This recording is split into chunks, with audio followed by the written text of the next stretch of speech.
Avez-vous déjà entendu parler des fake news, des informations bidons qui circulent sur les réseaux sociaux? Eh bien, voici leur version vidéo. On les appelle les deepfakes.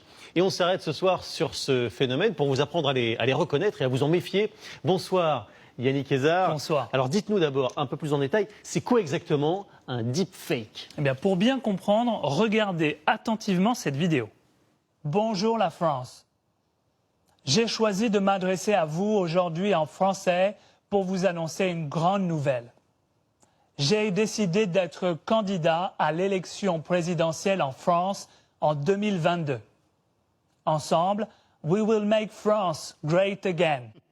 Alors attention, bien évidemment, Donald Trump n'a jamais prononcé ce discours. Au-delà de la voix, c'était la mienne, vous l'avez peut-être reconnu, c'est la vidéo qui est intéressante ici. C'est une fausse vidéo que nous avons fabriquée ici à TF1, précisément pour sensibiliser sur les risques de cette technologie. C'est cela qu'on appelle un deepfake, une vidéo très crédible, mais retouchée par de l'intelligence artificielle. Et c'est là tout le risque, justement. Aujourd'hui, plus besoin de grands moyens pour faire ce type de trucage. Il suffit d'utiliser des programmes gratuits disponibles sur Internet. Alors justement, Yannick, comment fait-on pour fabriquer un deepfake?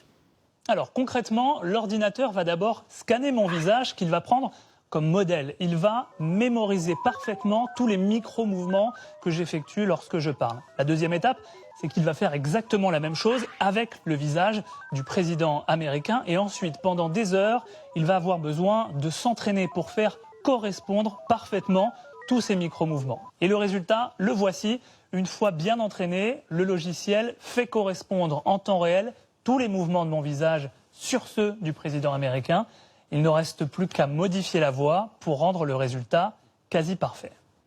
Démonstration effectivement saisissante. Yannick, ce qu'on peut en retenir, c'est qu'on n'est pas forcément obligé de croire tout ce que l'on voit. Oui, justement, à partir de maintenant, dites-vous bien une chose, c'est que lorsque vous verrez circuler sur les réseaux sociaux une vidéo de manière virale, où une personnalité, connue ou pas, tient des propos que vous jugerez surprenants ou choquants, dans ce cas, demandez-vous toujours si c'est une vidéo qui a potentiellement donc été retouchée. Fort heureusement, il existe aussi des outils technologiques qui permettent notamment aux journalistes d'analyser ces vidéos et d'essayer de repérer ce type de modification. Et l'autre solution, Yannick, merci beaucoup, c'est de continuer à regarder le journal parce qu'ici, évidemment, il n'y a pas de deepfake ou de fake news, absolument. Merci beaucoup. Toujours à propos